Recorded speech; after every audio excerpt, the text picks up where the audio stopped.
Vivis! So, meron ako sa inyong ipapakita na perfect ang negosyo. Agad-agad na to mga Vivis. At ito ang ating Wise Cleaner. Dahil sa halagang 250 pesos, makakagawa ka na ng 15 na tigi 1 litro. Ang galing. So, ipapakita ko sa inyo mga Vivis kung paano siya gawin. So, una, maglalagay ka lang ng tubig. Ito mga Vivis, kumuha lang ako ng normal na balde namin, tapos PVC pipe, kasi saktong-sakto papagawa kayo ng bahay, so extra to. So ito na rin ang ipangahalo natin. Kukuha ka lang ng 15 liters na tubig.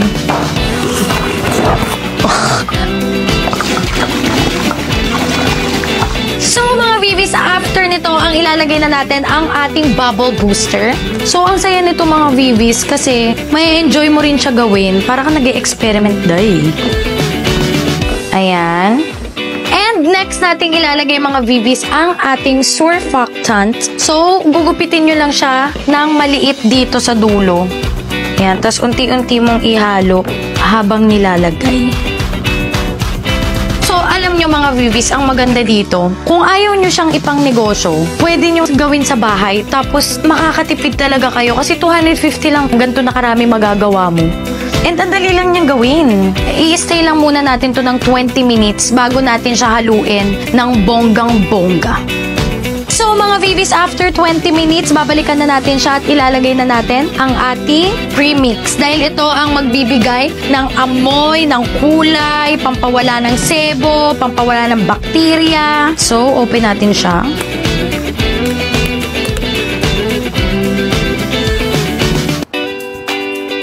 After nito mga Vivis, habang inahalo natin siya ng unti-unti, ilalagay na natin ang ating thickener. So kahit mag-isa ka mga Vivis, kaya mo itong gawin. So mabagal lang ang ating paghalo. Ang hirap talaga kapag may isang ginagawa yung kanan tapos iba ginagawa ng kaliwa. Alam mo ba yon? Na hindi mo kayang ito pag ganon, yung isa pag ganon. Parang malilito ka. Try nyo guys, promise. Mahiwagan sa lamig. Mahirap kapag iba ang ginagawa ng kanang kamay sa kaliwang kamay. Ako lang ba yun? So, after nyan mga Vivis, hahaluin lang natin siya ng mabuti hanggat sa mawala yung mga namumuko-muko sa loob. Ayan, so pag na-make sure nyo na nahalo nyo na ng maigi, pwede nyo na siyang takpan mga Vivis and maghihintay tayo ng 24 hours bago natin siya ilagay sa ating mga bottle. Vivis, after 24 hours, nilagay ko na siya dito sa ating lagayan and ibubulates naman natin siya para mapatunayan ko sa inyo na sobrang dami nitong kayang hugasan kahit sa kapitbahay yung hugasan nyo naladay. And ang maganda dito mga Vivis, tanggal talaga lahat ng sebo. Itong nakikita nyo to, 15 na ganito yung kaya nyong magawa sa 250 pesos. Day. So, ito mga Vivis, pwede kayong gumawa ng sarili nyong stickers, pangalanan nyo. So, pwede nyong ibenta ang isa, 50 hanggang 100 pesos. So, sobrang sulit talaga. At ito nga ipapakita ko sa inyo kung gaano kagrabe ang bula nito. So, ayan mga Vivis, naglagay lang ako ng tubig and then ng onting dishwashing, gaganyan natin siya. Day.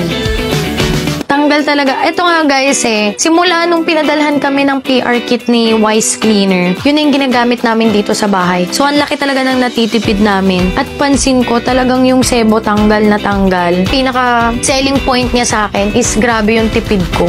So, ayan siya mga Vivis. So, hindi na ako maghugas ng pinggan dahil naghugas na ako ng pinggan sa vlog. Panoorin nyo na lang. At ito nga mga Vivis, ang napakaganda dito. Hindi mo na kailangan ng malaking kapital. Magagawa mo pa sa bahay. Basta samahan nyo ng sipag at wise diskarte. Talagang panalo ka dito sa Wise Cleaner. Enjoy ko na yung bula, day. Hala.